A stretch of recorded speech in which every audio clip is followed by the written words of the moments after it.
রহমানির রহিম। আসসালামু আলাইকুম গাইজ, কেমন আছেন সবাই? আশা করি ভালো আছেন। শুক্র আলহামদুলিল্লাহ, আমরাও ভালো আছি। গাইজ দেখেন মেহরুজ কি দেখালে এগুলা। মেহরুজ দেখেন এই কাঠ, এই আমাদের এই সোফাগুলা ঘুণে ধরে পুরো একটা পা খেয়ে একদম নষ্ট করে ফেলাইছে।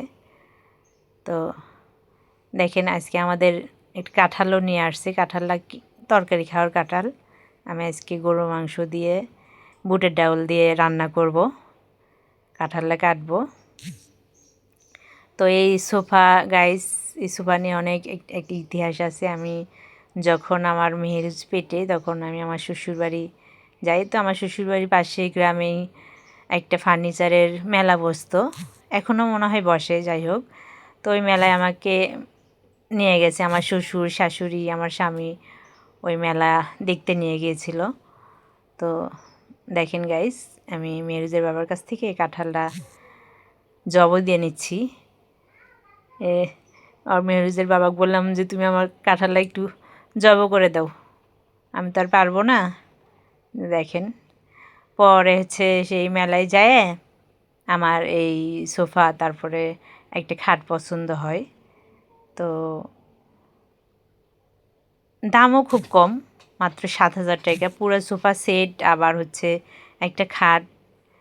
ফার্নিচারের মেলা তো এলাকায়, তো দামও কম। পরে আমার কাছে টাকা ছিল না, আমাদের কাছে। পরে আমার একটা মাটির ব্যাংক ছিল, মাটির ব্যাংক ভেঙে আমি এই ফার্নিচার দুটো নেই, সোফা সেট এবং খাট। তারপরে হচ্ছে আমি আবার ঢাকা আসি, ফ্ল্যাট নেই, ফ্ল্যাটে এখন উঠবো, এখন ফার্নিচার তো লাগবে। পরে খাটটা আর হচ্ছে এই দুইটা সোফা আমি নিয়ে আসছিলাম। আরগুলো বাড়িতেই থেকে কিছুদিন পরে নষ্ট হয়ে গেছে। ইউজ না করলে, ব্যবহার না করলে তো জিনিস তাড়াতাড়ি নষ্ট হয়ে যায়। আর আমি এই দুইটা আমরা ব্যবহার করতেছিলাম দেখি এত বছর টিকলো। যাই হোক, এই সোফা দুটো আজকে ভেঙে লাকড়ি হিসাবে বিক্রি করে দিব। তো মেহরুজ দেখেন এই ঘুণ নিয়ে মেয়েটা খেলাখেলি করতেছে, আমি এদিকে কাঁঠাল কাটতেছি। দেখেন মানে ঘুণ, এই সুপার ঘুণ দিয়ে সারা বাড়ি আজকে সাদা হয়ে গেছে। পুরো বাড়িঘর আমার আজকে আবার মুছতে হবে। দেখেন কাঁঠাল কাঁঠাল কাটটা যে কি ভেজালে একটা কাজ গাইস, যারা কাটে তারাই বোঝে। দেখেন আমি মানে হাতে তেল, সরিষার তেল নিয়ে, তারপরে হাতে তেনা নিয়ে মুছে মুছে কাঁঠালের আঠাগুলো মুছে মুছে কাঁঠাল কাটতে হয়। তো দেখেন অবস্থা, দেখেন পুরো বাড়ির ভিতরে। মেহরুজ তো এইগুলো ঘুণগুলো দিয়ে মুখ টুক সাদা করে ফেলাইছিল মেকআপের মতো। পরে আমি বললাম যে তাড়াতাড়ি ধুয়ে ফেলো, পরেও ধুতে গেছে। তো দেখেন কাঁঠাল আমি ভাপ দিতে নিয়ে আসছি। কাঁঠাল অবশ্যই রান্না করার আগে ভাপ দিয়ে নেবেন। ভাপ দেওয়া ছাড়া কাঁঠাল ডাইরেক্ট আসলে রান্না করা যায় না, এর ভিতরে একটা কষ থাকে। এই কষটা হচ্ছে ভাপ দিলে, এটা হচ্ছে একটা বলক উঠলেই নামাবো। তো ভাপ দিলে সেই কষটা চলে যায়। কাঁঠাল আসলে ভাপ দেওয়া ছাড়া একটু রান্না করা যায় না। দেখেন তারপর আমি আমার টিনের চালে আসি, চালে এসে কিছু শাক উঠাই। কিছু শাক হয়ে আছে, কলা ঢেপা শাক, তারপর হচ্ছে আপনার মিষ্টি আলুর শাক, ওগুলো উঠাই। তারপরে দেখেন কালো গোল বেগুন, তো বেগুন দুটো নষ্ট হয়ে আছে, তাই আমি তুলে ফেলে দিলাম। দেখেন কালো গোল বেগুনগুলা, তো আমি দুইটা উঠাবো। দেখেন কালো গোল বেগুনগুলোয় যে এত পরিমাণ পোকা ধরে, দেখেন কত সুন্দর বেগুন হয়ে আছে মাশাল্লাহ। আমি তো শুকর আলহামদুলিল্লাহ এই টিনের চালে থেকেই আমি অনেক বেগুন খাই। মানে আমার এত বেগুন লাগেই না এক কথায়। আমি প্রতিবেশীদেরকেও দিয়ে দেই। তো দেখেন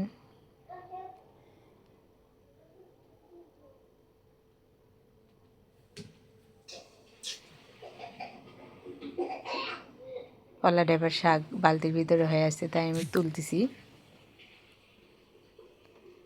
এখানে হচ্ছে সাদা বেগুন, কয়েকটা সাদা বেগুন হয়ে আছে। তো আমি আজকে এই সাদা বেগুনগুলো ভাজি করব। তারপর হচ্ছে শাক উঠাইছি, শাক ভাজি করব। আর হচ্ছে গরু মাংস দিয়ে বুটের ডাউল দিয়ে কাঁঠাল দিয়ে রান্না করতেছি। তো দেখেন মেহরুজের বাবা 1 কেজি সিনার মাংস নিয়ে আসছে কাঁঠাল খাওয়ার জন্য। তো সিনার মাংস দিয়ে আমি কাঁঠাল রান্না করতেছি। তো আমি কাঁঠাল মাংসটা এখন মাখায় দিয়ে তুলে দিব।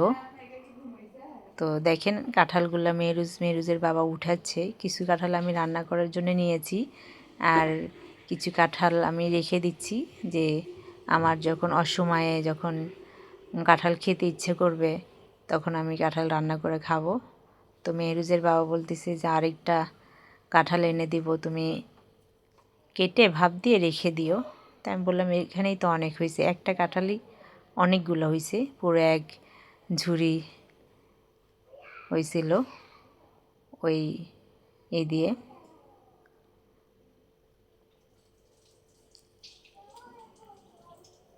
আমি প্রতি বছরই মেহরুজের বাবাও আসলে কাঁঠাল অনেক পছন্দ করে, যেমন করেই রান্না করে দিই না কেন তেমনই খায়ও।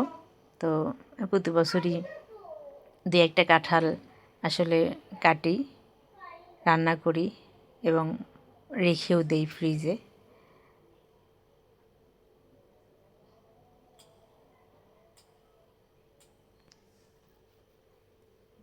তো দেখেন আমি গরু মাংসটা মাখায় দিয়ে তুলে দিব।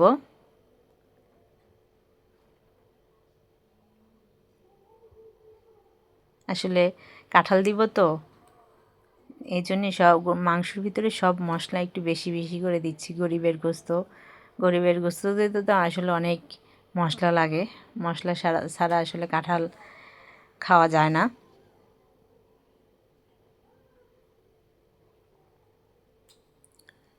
তো মেহরুজ আমার সাথে হেল্প করতেছে, দুষ্টুমি করতেছে, আবার ওর বাবার সাথে দুষ্টুমি করতেছে।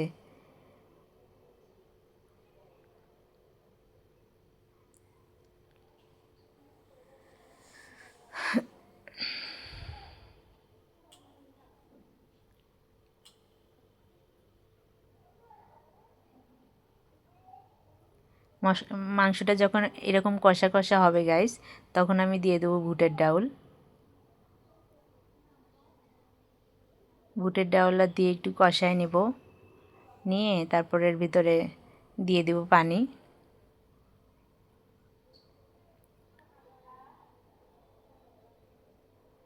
দেখেন আমি যে পরিমাণ পানি দিয়েছি তাতে বুট সিদ্ধ হয়ে যাবে ইনশাল্লাহ।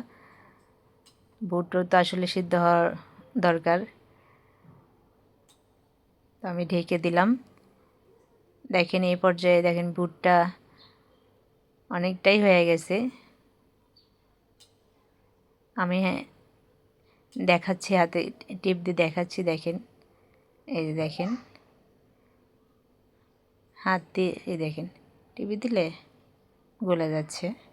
এই পর্যায়ে আমি এখন কাঁঠাল দিয়ে দিব।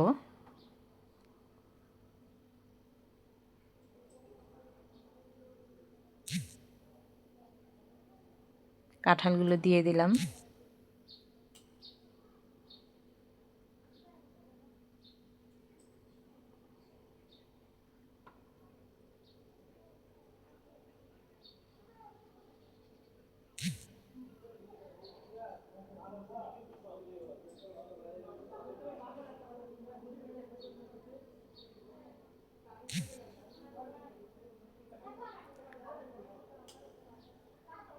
এই কাঁঠালগুলো দেওয়ার পরে গ্যাস আমি কতক্ষণ একটু কষায় নেব।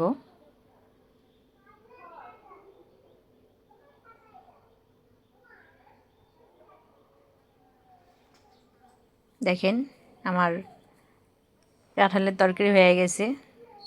এখন আমি কাঁঠালের তরকারিটা সোমবারই দিব।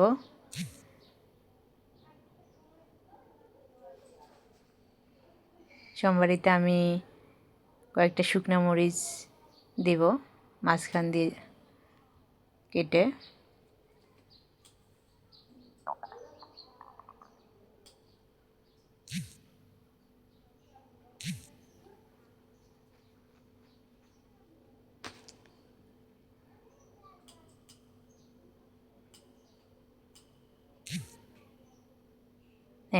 মরিচটা যখন ভালো করে ভাজা হয়ে যাবে,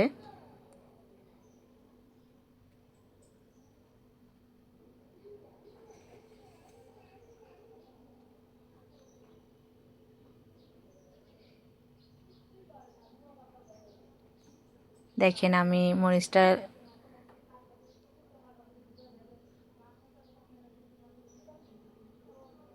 যখন এরকম কালার হয়ে আসবে, তারপরে আমি দিয়ে দিব হচ্ছে এর ভিতরে পেঁয়াজ আর রসুন। আমি পেঁয়াজ আর রসুন এক জায়গায় কেটে রেখেছি, রসুন থেতো করে রেখেছি, ওর ভিতরে পেঁয়াজ রেখে দিয়েছি। দেখেন, এই তো আমি দিয়ে দিলাম পেঁয়াজ আর রসুন।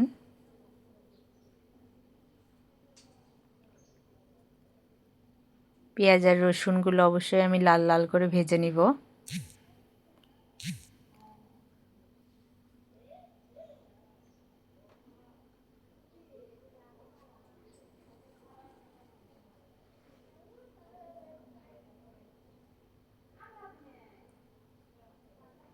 লাল লাল করে ভেজে নেওয়ার পরে এর ভিতরে আমি দিয়ে দেব সোমবারি, পাঁচফোড়ন,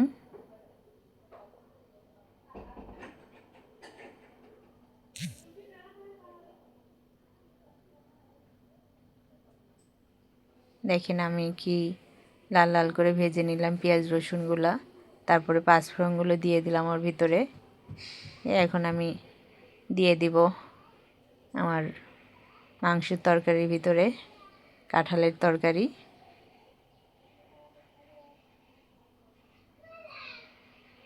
আমার হয়ে গেছে আমার কাঁঠালের তরকারি।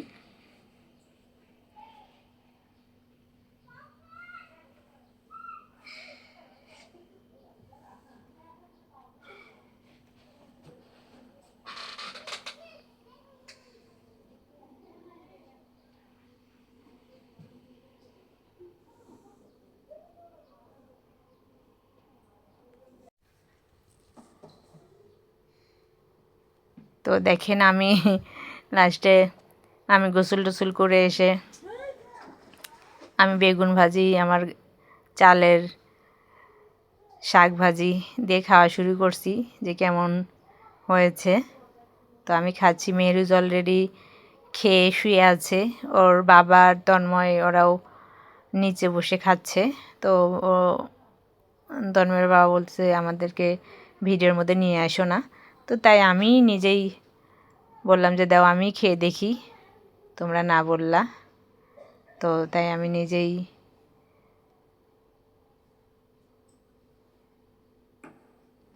খেতে নিয়েছি।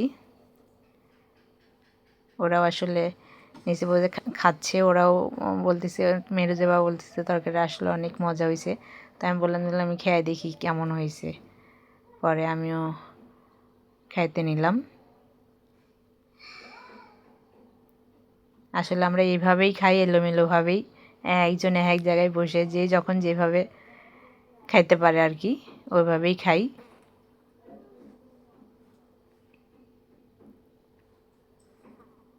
তো সবাইকে আল্লাহ হাফেজ, আসসালামু আলাইকুম।